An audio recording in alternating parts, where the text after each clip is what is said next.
Naputol. Sige, tutuloy ko yung video ko kasi naputol.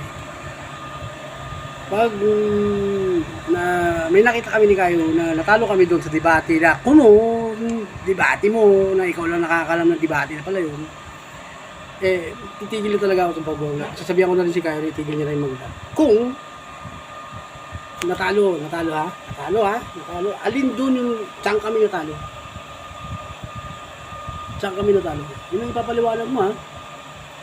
Baka naman huhukus-pukus ko na naman. Ang fair ka talaga.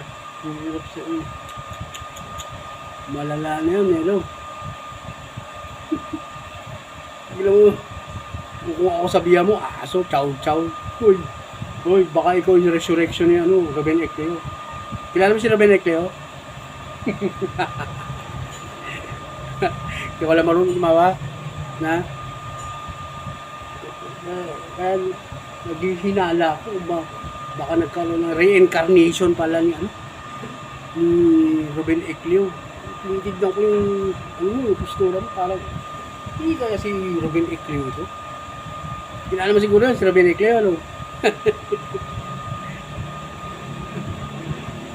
yun lang, kaya hope lang. Kung may digdigdad ka pang nalalabi sa katawan mo,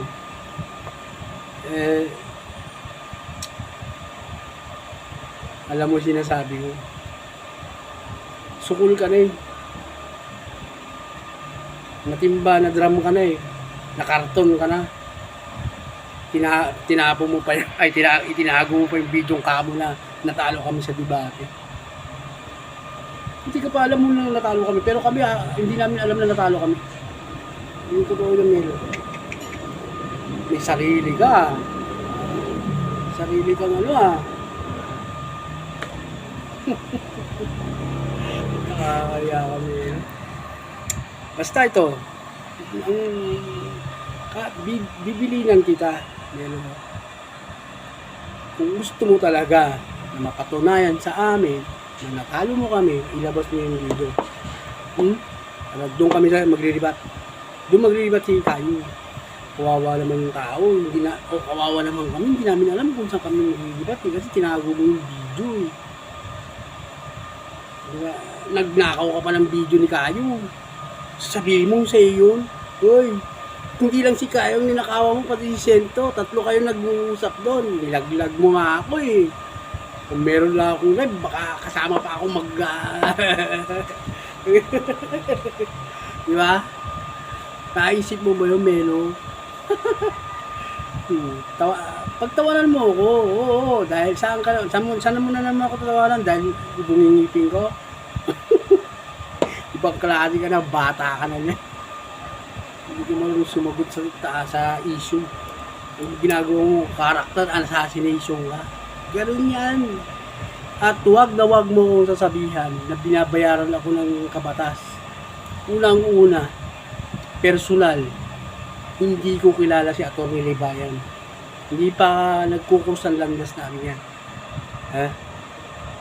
Pangalawa, hindi niya ako vlogger. Ano mang mangyari sa akin, wala siyang pakialam sa akin. Dahil wala siyang basbas sa akin. At wala rin akong hiningin basbas sa kanya. Ang sinasabi ko lang sa'yo, emphasize mo ito. Yung pagbablog ko lang ito, sa katulad mo, pinadidili mo yung tao, wala man ang ginawa sa iyong masama, at sinabi mo, miyembro ka ng MCGI, kaya kita binabara, kaya kita kina-counter, dahil walang ganyan ang turo si Bradley. Tandaan mo yan, Melo, walang ganyan. Sa demonyo yung mga ganyan. Hindi ka kapatid, pamatig ka. Paano ka naalib? Yung tanong ko sa'yo, paano ka naalib? Paano ka kakamong tinuruan ni Bradley na magdebate? Sige nga. Alam mo, may hinala pa ako sa'yo. Talagang hindi ka tinuruan Oo. Kasi, bago ka humarap sa debate, pag-aaralan yan, may seminaristang tinatawag, seminaryo sa loob ng convention. Kung sumama ka o sumali ka, anong group ka, itatanong ko sa group mo kung sino ka. Kung sabi mong tinuruan ka ni Brad Eli ng debate, hindi nagtuturo si Brad Eli ng debate as long na hindi ka seminaryo na magiging isang manggagawa. Yan ang tatanda mo, Melo. Ha? Doon pa lang, debunk na kita eh. Doon pa lang. Anong group ka? Kung talagang tinuruan ka niya, sumama ka sa seminarista, anong group ka? Anong taon? At itatanong ko kay Brad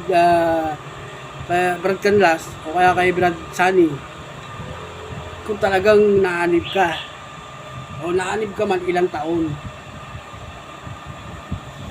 Kasi puro mga taga-palit sa pasalamatan. Ayun, i-bank na kita eh. Pinipilit mo yung sarili mo eh. Pero sa ginagawa mo, ewan ko talaga kung totoo yung sinabi mo. Minsan ayaw ko pa maniwala eh, pero ano mo lang siya.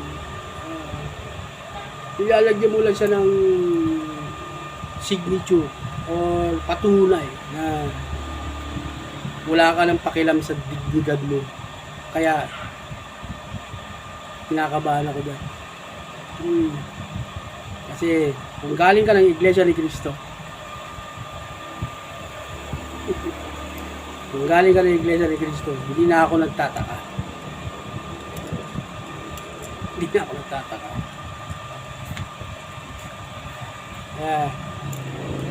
Video, ilabas mo kung kailan kami natalo at paano mo kami nag-debunk. At yung sinasabi mo na bawal magdala ng minor de edad sa loob ng motel. Ito bibigyan kita ng halimbawa. Ito na lang halimbawa, isang halimbawa lang. Para at least maliwalagan ka. Oo, malabuan ka. Ako halimbawa, regular ako pumapasok ng motel. Halimbawa lang to Baka naman gamitin mo na naman kamo sa debate na naman to Halimbawa lang to para maliwanagan ka. Madalas ako pumasok ng motel. Regular ako. Kilala na ako. Siguro nasa 3 years na ako. Alam mo halimbawa lang to. Halimbawa, 3 years na ako. Na pumapasok pala doon. Sa isang buwan siguro nakaka-4 na pasok ako. Kaya 5. Sa isang buong taon. Ilan yun? Kilala na ako. Inagdala ko ngayon ng babae na minor de edad. Nakakotse kami. Pumasok ako ngayon dun sa sinasabi mong garage.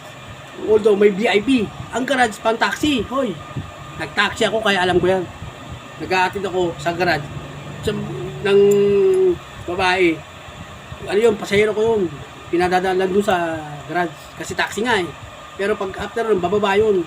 Aatras na ako. Pero sa VIP, sabi mo walang VIP ang hotel? Ano ka? Ako na nga 3 years na akong nakatira dun eh. O pabalik-balik doon. Kilala na ako. At sa tingin mo tatanungin pa ako, magdadala ako ng minor de edad? Kilala na ako, kahit dumaan ako ng lobby.